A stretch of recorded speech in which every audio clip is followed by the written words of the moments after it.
Hello there you guys, welcome to one of my videos. Going to be giving you my player ratings from our 6-2 win against Roma at Old Trafford in the Europa League semi-final first leg.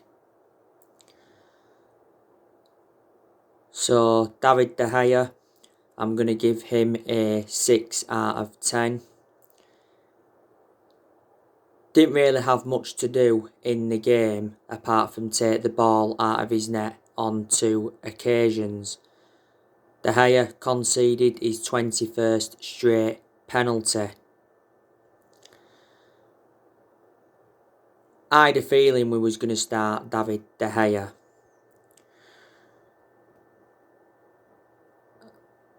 I reckon now he's our second choice goalkeeper.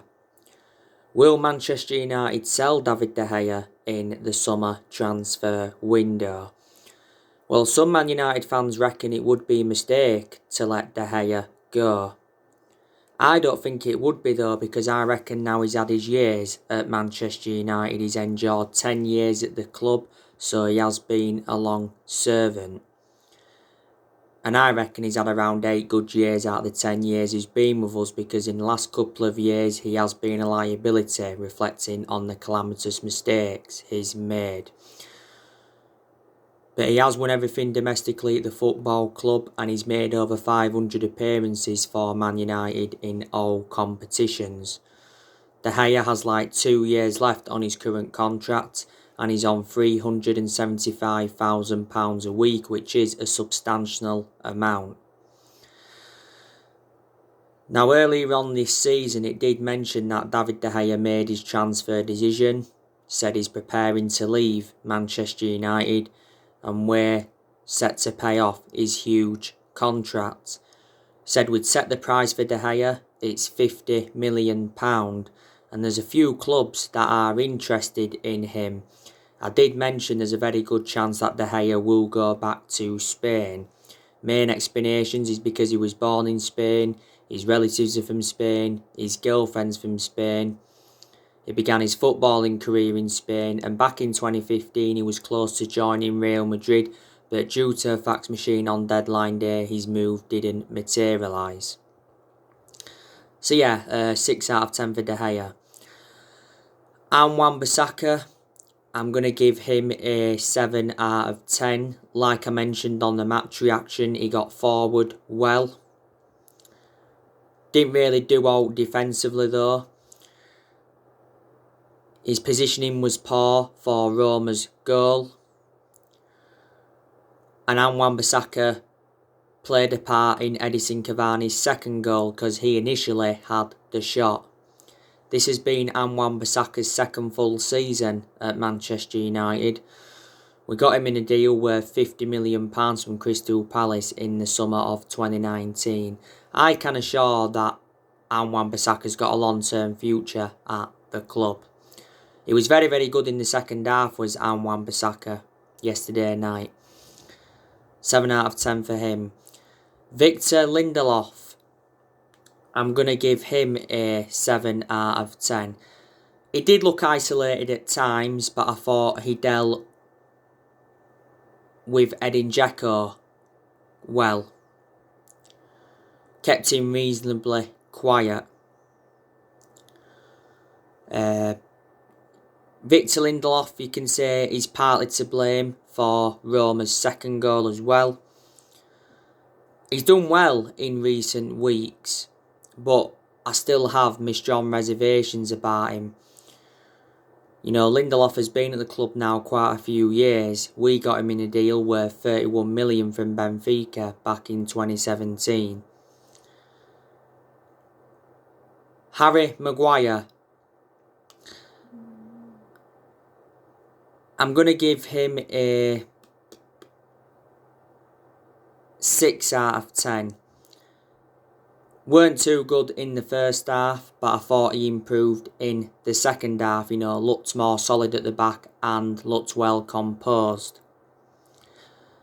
Harry Maguire has enjoyed good games at Man United, but he's also enjoyed bad games. I can assure he wasn't worth the £80 million we got him for from Leicester. He's the most expensive centre-half in the world at the moment and the second most expensive signing at the club. So just a 6 out of 10 for him. Luke Shaw, I'm going to give him a 7 out of 10. I thought Luke Shaw got forward very well, got into some very good positions. I think he actually played Edin Dzeko onside for Roma's second goal. Luke Shaw has been our best player this season by far, and he has had a good career at Man United despite his injuries. He's been at the club now over 6 years, and he still remains our first choice left back despite the arrival of Alex Telles last summer. Man United are set to offer Luke Shaw a new 5-year contract worth around £180,000 a week. So we're set to give him a £30,000 pay rise. Shaw has just over 2 years left on his current contract. Fred, I'm going to give him a 7 out of 10. I thought he kept the ball well, he passed the ball well, and he got forward well. Fred has enjoyed some good games at Man United, but he's also enjoyed poor games as well. He's not world class, is Fred, and I don't think he's good enough to emulate that level where I want him to be at. We certainly overpaid for him. We got him for like £52 million from Shakhtar Donetsk. Scott McTominay, I'm going to give him a 5 out of 10. I don't think he was that good, McTominay. Looked poor on the ball quite a few times and got dispossessed quite a few times as well. McTominay is a decent player, but he's not at that level where I want him to be at. You know, McTominay's still young. He's got a lot of development in him. I think McTominay's best game this season was a 6-2 win against Leeds because McTominay scored twice in that game and he made a difference. Just after the first lockdown last year, McTominay signed a 5-year contract with the club, so reflecting on that, he committed his future to Man United. He's been part of the club already for a while. So just a 5 out of 10 for him.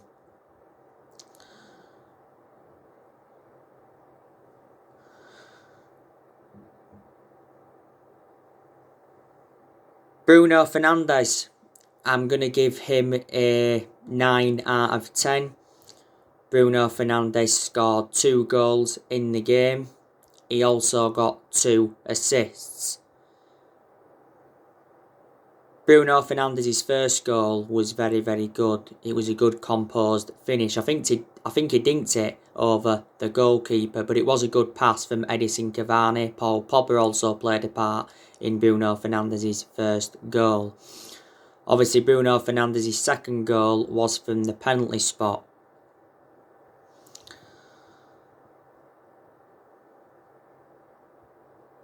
Bruno Fernandez has made the difference in this team. He's our best player and is the best signing we have made since the Sir Alex Ferguson era. Fernandez has been at Manchester United over a year now, and in a lot of games at Manchester United he's been very, very consistent, but there's also been a few games where he has looked off the pace. Fernandez has won Player of the Month quite a few times, reflecting on his good performances. Now, it's said that Bruno Fernandez will sign a new contract and stay at Manchester United, but only if Paul Pogba does. So Paul Pogba's key to Fernandez signing a new contract. Because earlier on this season it said that Bruno Fernandez was refusing to sign a new contract until he had assurances over the club's transfer plans. Now, his current contract expires in 2025. There's an option to extend for a further 12 months. We initially paid £47 million for Bruno Fernandez, but the overall cost with add-ons is just over £67 million. And back in January, Fernandez said on his 12-month anniversary that he's planning on spending many years at Man United. He predominantly plays as a number 10.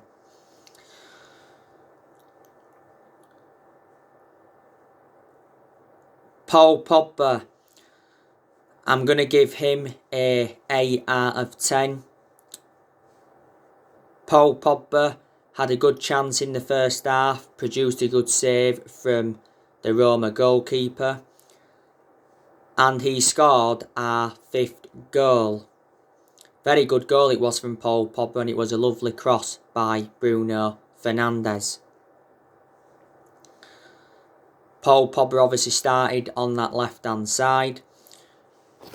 We need to keep Paul Pogba in that advanced role because that's where he's more effective. Obviously, quite a lot of times before we've played him in a deeper role, but I'm not too keen on him in a deeper role. We have been getting the best out of Pogba in recent months. You know, Paul Pogba does bring creativity to the team. Disregarding Pogba, we are too defensive. Earlier on this season, Pogba had a thigh injury and he was out for a while, and he was a big miss. He had an ankle injury at the first part of this season, and he was out for the vast majority of last season with an ankle injury. So he's sustained a few injuries now at Manchester United. Now I hope Paul Pogba stays potentially past the summer. You know, there's still a chance Paul Pogba will leave Manchester United in the summer transfer window. But Solskjaer said earlier on this season that Paul Pogba's future lies at Man United. And Solskjaer said he hopes Pogba stays and signs a new contract. And it says our players would be devastated if the club decided to sell Paul Pogba.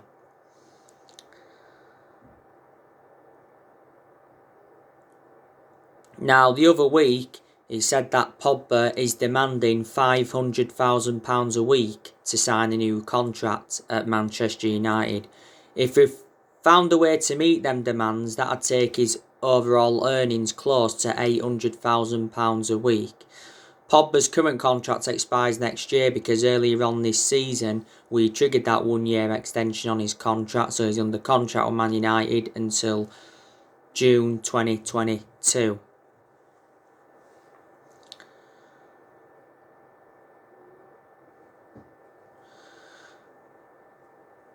Paul Pogba gave an exclusive interview to Sky the other week, and he criticised Jose Mourinho. You know, he says Jose Mourinho went against the players and Ole Gunnar Solskjaer is different. So, reflecting on that, Paul Pogba is 100% Ole Gunnar Solskjaer in. Jose Mourinho hit back at Paul Pogba's comments. He said he doesn't care less what he had to say about his tenure as Man United manager. Not so long ago, Jose Mourinho got sacked by Tottenham, but Paul Pogba insists that he's happy at Man United. You know, he's had a long-running transfer saga. He's been relentlessly linked with a move to Real Madrid. PSG have been in for him. Barcelona have been in for him, and his former club Juventus have been in for him. I said if he leaves Man United, there's a good chance he'll go back to Juventus because Pogba endured 4 good years with Juventus before he rejoined Man United. And swap deals have been high on the agenda. This is Pogba's 5th season at the football club since he rejoined. Most expensive signing at the moment because we paid £89 million for him. And obviously Mini Oriola has been desperate to get his client out of the football club.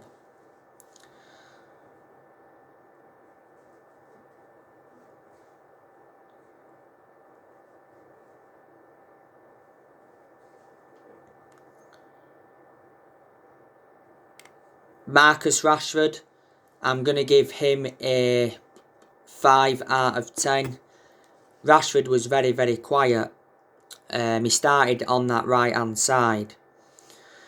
Doesn't look fully fit, Marcus Rashford, to be honest. He only looks like 75% fit.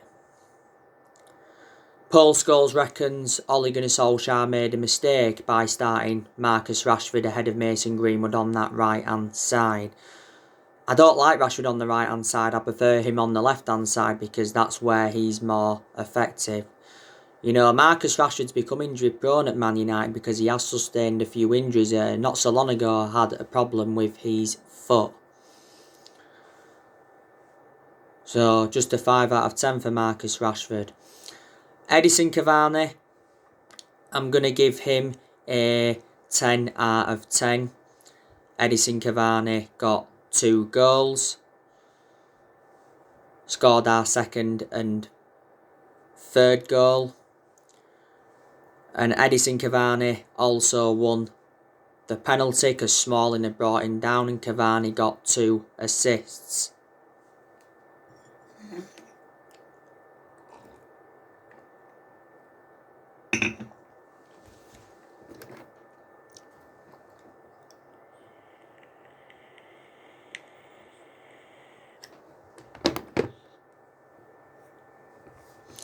Cavani should have had a hat-trick in the game because he had a chance when he was one-on-one with the keeper, but he didn't convert it. Edison Cavani has made a fantastic impact since he's come to Manchester United. He really has. You know, in a lot of his games, his hold-up play has been good. His movement in and around the box has been good. He's created chances and he's scored very good goals. But there's been some games where he hasn't got enough service and he's looked isolated. Cavani's sustained a few injuries at Manchester United. Ole Gunnar Solskjaer's come out and said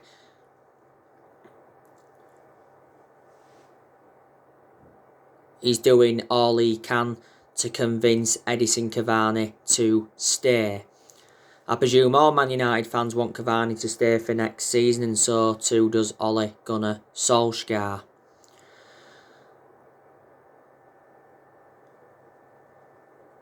Now, not so long ago, Solskjaer did say that Edison Cavani's future has not 100% been decided, but prior to that, Solskjaer hinted that Cavani will leave in the summer. Not so long ago, Cavani had a meeting with Manchester United and he asked to leave Manchester United to join Boca Juniors.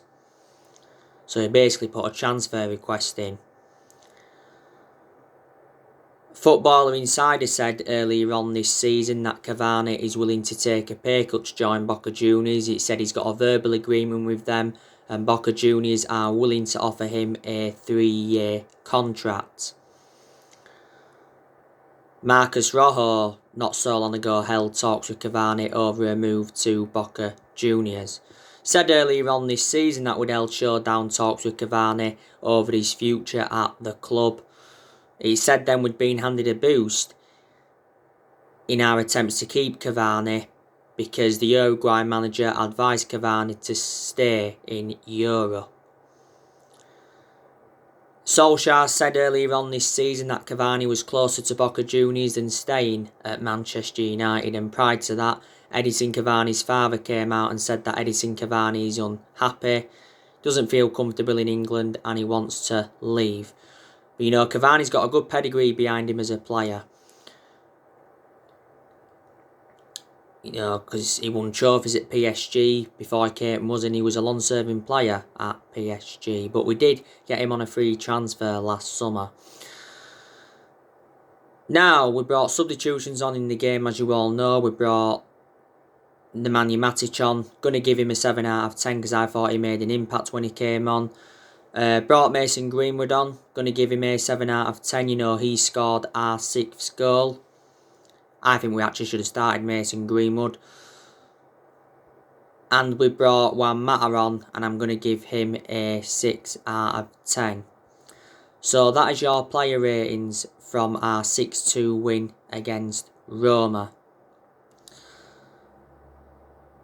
Manchester United are definitely into the Europa League final. It's going to be Ole Gunnar Solskjaer's first major final as Manchester United manager. But yeah, like I said on the match reaction, I thought we was absolutely sensational in the second half. But I thought the first half we was poor. Don't forget we was 2-1 down at half time. 3 Roma players came off injured in the first half. Obviously, it was Lopez, Spinazzola, and Virtu.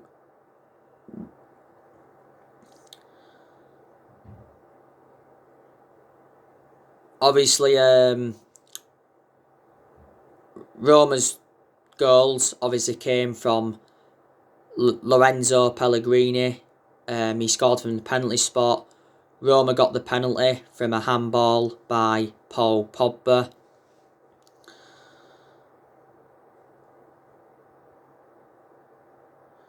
And obviously, Roma's second goal came from Edin Dzeko. Defensively, we was poor, for their second goal. And Lorenzo Pellegrini got the assist for Edin Dzeko's goal.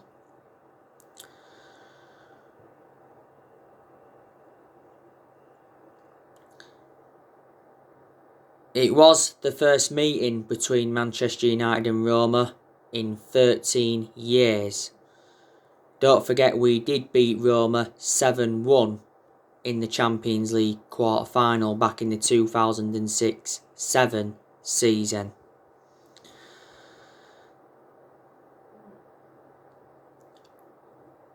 And it's our 18th European semi-final.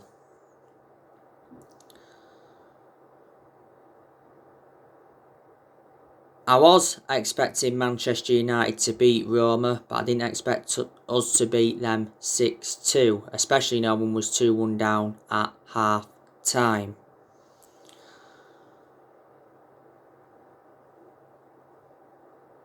Roma are a poor team, but let's be honest, they're not exactly great either.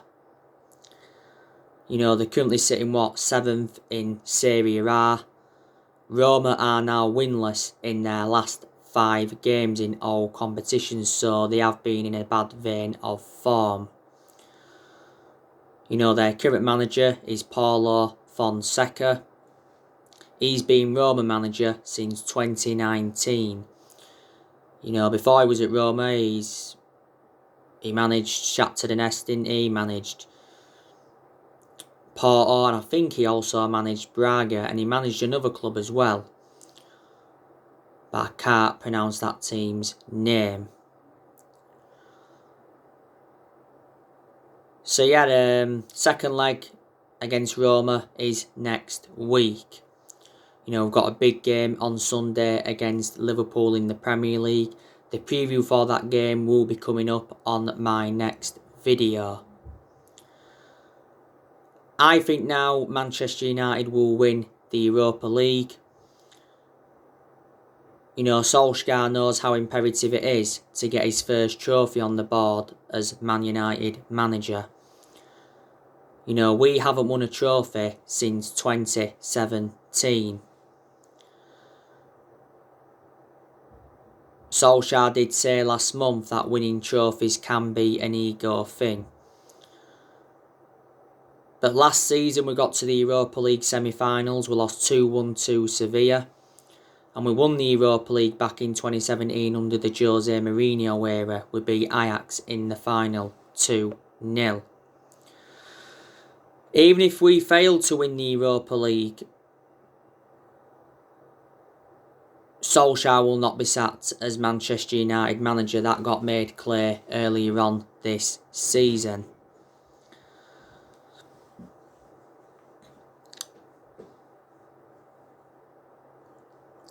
I can assure we'll finish in the top 4 in the Premier League this season. We'll probably finish second place. Obviously, we're not going to win the league because we're far too behind Man City and it's near the end of the season now. But Solskjaer said earlier on this season we will never ever give up on the Premier League title. We haven't won the Premier League since 2013. That's 8 years ago now. By the way, Solskjaer did say, didn't he, prior to the game against Roma, that he meant no disrespect to Roma fans, over them posters. Because Roma fans put posters up of Ole Gunnar Solskjaer outside the training ground.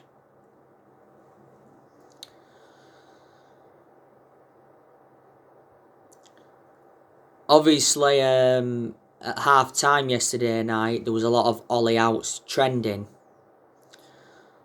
But in general, a lot of Manchester United fans have criticised Solskjaer and, they have been demanding him out of the football club. They've obviously got main explanations why they've been demanding him out. But I still presume there's a lot of Man United fans that are Ole Gunnar Solskjaer in and they believe that he needs more time. This has been his second full season. He's been Manchester United manager now over 2 years. Next season will be his third full season at the club. Because I can assure Solskjaer will be Manchester United manager next season. And I said, he does deserve at least another season because progress has been made in a lot of aspects. But I'll stick to what I've said on my recent videos. I don't think he's a long-term manager for Man United. And a lot of Man United fans, I presume, will agree with me on that aspect. Ole Gunnar Solskjaer, though, is our best manager since Ferguson, without a shadow of a doubt.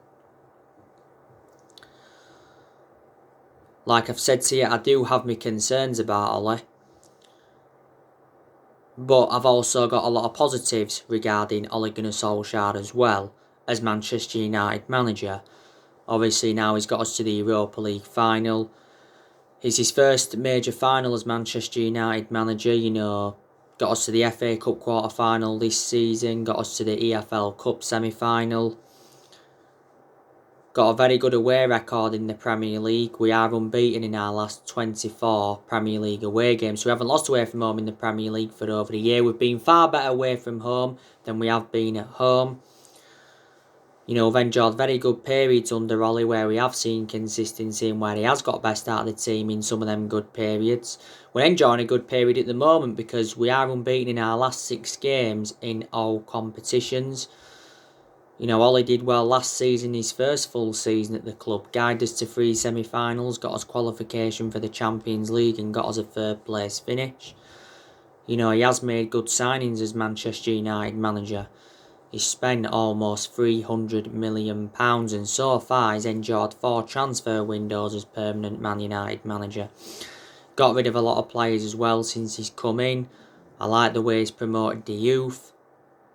And he's beaten quite a few big name managers. And his decision making in some games has also been good as well. So they are the positives regarding Solskjaer.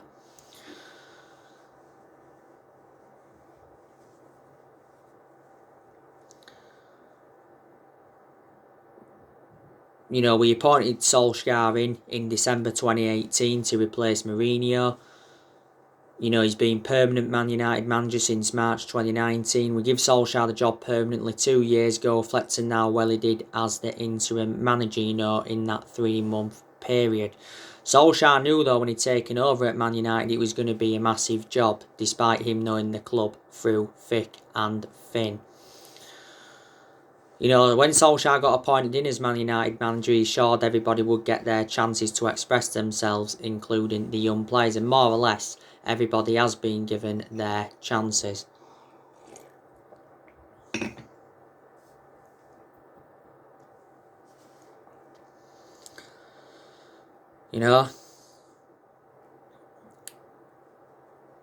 But Solskjaer is aware of how big this year's summer transfer window is going to be for himself and Manchester United in general. The summer transfer window will be Ole Gunnar Solskjaer's 5th transfer window as permanent Man United manager. Solskjaer wants to get good backing, and I'm expecting him to get the backing he deserves. Because obviously, we got John Murtough, he's our director of football. Darren Fletcher, he's our technical director, and plus Matt Judge is part of the club. You already know the news regarding Ed Woodward. Woodward's home recently got attacked by protesters following that European Super League failure. It got announced last week that Ed Woodward resigned as Manchester United vice chairman and he will stand down at the end of the year. Ed Woodward has had a 16-year association with Manchester United. I presume all United fans were happy over the news regarding Woodward, because we've been very critical of Woodward for a long time. I've already given you the reasons why. Apparently Woodward will get to choose Manchester United's next chief executive. It says there could be 5 candidates we could look at, but apparently Edwin van der Sar's the favourite to replace Woodward. And you obviously know the news as well regarding the Glazers. It says Man United fans will protest against the Glazers before our game on Sunday against Liverpool.